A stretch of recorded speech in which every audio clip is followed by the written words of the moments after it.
Hello students, चलिए start करते हैं क्लास 10th एक्सरसाइज 13.1 का क्वेश्चन नंबर सेकंड देखते हैं बच्चों क्या है। सबसे पहले स्टेटमेंट देखेंगे, ध्यान से पढ़ो। Consider the following distribution of daily wages of 50 workers of a factory. यहां पे हमें एक टेबल के अंदर डेटा दे रखा है जिसमें किसी फैक्ट्री के 50 वर्कर उठाए गए हैं और उन 50 के 50 वर्कर्स का ना डेली वेजेस दे रखा है, मतलब डेली मिलने वाली सैलरी कि वो एक दिन में कितने रुपए कमा लेते हैं। Then find the mean daily wages of the workers of the factory by using an appropriate method। कोई appropriate method यूज करते हुए आपको यहां पे mean daily wages of the workers find out करनी है। तो कैसे करेंगे, ध्यान से देखो।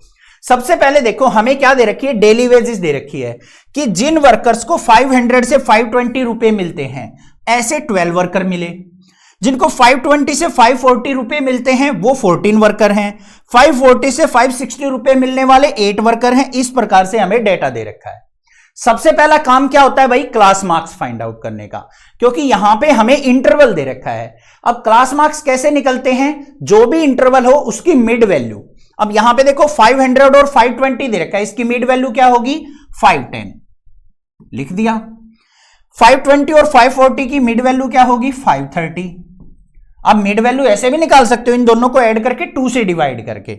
आगे देख लो क्या हो जाएगी 550, फिर क्या हो जाएगी 570 और फिर हो जाएगी हमारे पास 590। अब भाई कौन सा मेथड हम यहां पे यूज करें, कोई मेथड मेंशन नहीं कर रखा तो हम डायरेक्ट मेथड का यूज करके इस क्वेश्चन को सोल्व आउट कर सकते हैं। कैसे, देखो यहां पे मीन इक्वल टू किसके होगा भाई, x bar equal to sigma XI FI divide by sigma FI।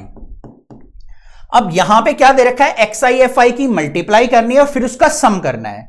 Denominator में हमें फ्रीक्वेंसी का सम चाहिए, तो भाई कर लेते हैं। यहां पे ये तो XI निकल गई, ये हमें नंबर ऑफ वर्कर्स दे रखे हैं ना, ये हमें FI की वैल्यू गिवन है। इन दोनों की मल्टीप्लाई करनी है जस्ट हमें। तो सबसे पहले देखो 5, 10 की और 12 की हम मल्टीप्लाई करते हैं तो मेरे पास क्या आ जाएगा 6120। फिर हमें किसकी करनी है 530 की और 14 की मल्टीप्लाई करनी है तो मेरे पास आ जाएगा 7420। फिर 550 की और 8 की हम मल्टीप्लाई करेंगे तो मेरे पास क्या आ जाएगा 4400। फिर 570 की और 6 की मल्टीप्लाई करेंगे तो मेरे पास क्या आ जाएगा 3420 और 590 की 10 से मल्टीप्लाई करेंगे तो ये तो सिंपल सा हो गया 5900। अब हमें क्या करना है भाई, इसका सम निकालना है, सिग्मा XI FI। देख लो भाई सम क्या आएगा, लास्ट डिजिट क्या आ जाएगी 0, फिर 2 और 2 4 और 2 6, फिर 9 और 4 कितना हो गया 13, 17, 21 और 1 22 कैरी 2, 5 और 2 7 और 3 10 14, 21 और 6 27। तो ये आ गया मेरे पास 27,260। क्लियर बात है। अब हमें क्या चाहिए भाई, फ्रीक्वेंसी का भी सम चाहिए। फ्रीक्वेंसी का सम करने से पहले ध्यान से देखो हमें यहां पे कितने वर्कर कह रखे हैं 50 वर्कर, तो समेशन ऑफ FI जो आएगा मेरा वो हमारा 50 आएगा। चेक कर लेना बेशक, ठीक है। अब हमें क्या करना है, इस फॉर्मूले के अंदर वैल्यूज को पुट करना है, कर लेते हैं भाई। X bar equal to sigma XI FI कितना आया है 27,260 डिवाइड बाय समेशन FI कितना है बच्चों 50 है, तो डिवाइड बाय 50। 0 से 0 कैंसल, 5 से डिवाइड कर लो इसको, तो 5 से डिवाइड करेंगे x bar is equal to 5 5 जा 25, फिर 22 हो गया, 5 4 जा 20, फिर 2 बच गया 26 हो गया, 5 5 जा 25 और फिर 5 2 जा 10। तो 545.2 रुपीज जो है वो आ गई हमारी डेली वेजेज। तो यहां पे क्या आ जाएगा, मीन ऑफ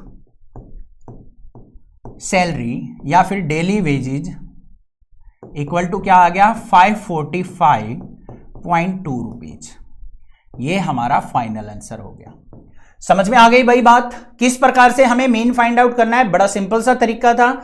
आपको कोई मेथड मेंशन कर रखा हो तो आप उस पर्टिकुलर मेथड का यूज करते हुए भी मीन फाइंड आउट कर सकते हैं। Thank you students for watching this video. अपने क्लास के स्टूडेंट्स में वीडियो को जरूर शेयर कर देना।